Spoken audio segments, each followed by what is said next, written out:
Olá pessoal, tudo bem com vocês? Hoje eu vim aqui gravar fazendo slime com 2 ingredientes. Gente, se vocês querem saber quais são os ingredientes, fiquem até o final do vídeo para saber o resultado também. E se vocês quiserem mais vídeos desse, apoiem deixando seu like, se inscrevendo, ativando o sininho e comentando aí embaixo.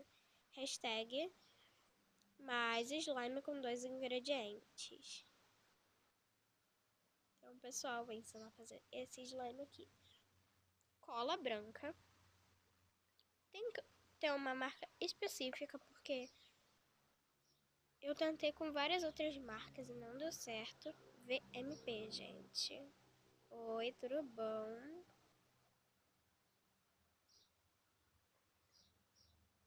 E aí, gente, eu também preciso de tinta guache. Eu tô usando verde. Aqui, ó, gente. Já tá tudo aqui, é meio difícil de misturar, né? Que eu tô gravando.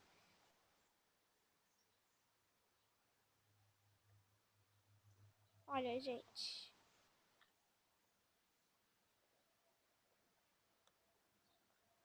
Ele fica assim. Eu só não deu pra eu gravar pra vocês. Porque deu um erro de gravação no último vídeo. E eu tive que apagar. E eu já tinha botado isso aqui.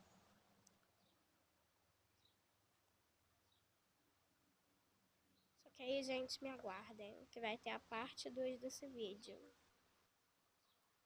Eu com todos os ingredientes, pra vocês verem que não é mentira, funciona.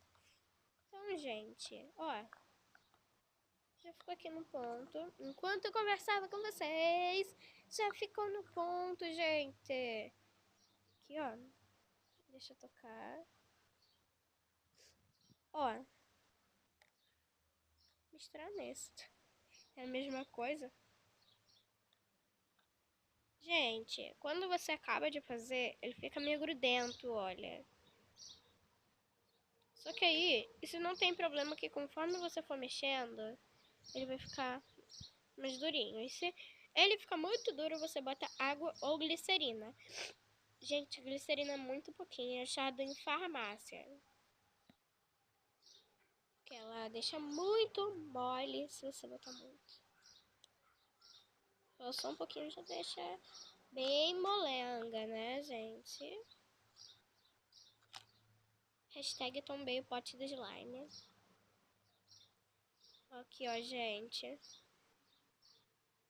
Então, aqui um pedacinho da família da novelinha. Ó, surprise em ação. Tá aqui, gente. E hoje vai sair um vídeo também. Um episódio, né, no caso. Dessa família linda. Aperguntando mais alguma coisa. Então aqui, gente, como eu acabei de fazer, né, aquele pedacinho, já misturei com esse. E agora, está grudando tudo em minha mão. Socorro. Olha aqui, gente, mas ficou legal. Olha, fica bem, fica esticando bastante. E um slime super simples de se fazer. Então, gente, gravem aí, cola VMP e tinta guache. Tinta guache pode ser qualquer uma, eu acho. A cor eu não posso interferir, você que escolhe. Então, gente, se vocês gostaram do vídeo, se inscrevam no canal, deixem seu like, ativem o sininho e comentem aí embaixo. Um beijão e tchau!